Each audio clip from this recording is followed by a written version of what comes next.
சந்தோஷ சாரலின் ஜன்ம தேடி வர செய்யும் சொந்தமல்லோ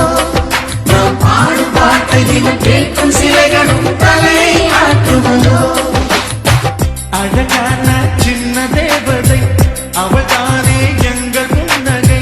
நாள்தோறும் இங்கு பண்டிகை நம் வாழ்விலான வேடிக்கை இது போல சொந்தம் தந்ததா இறைவாவா நன்றி சொல்கிறோம் உனக்கேதும் சோகம்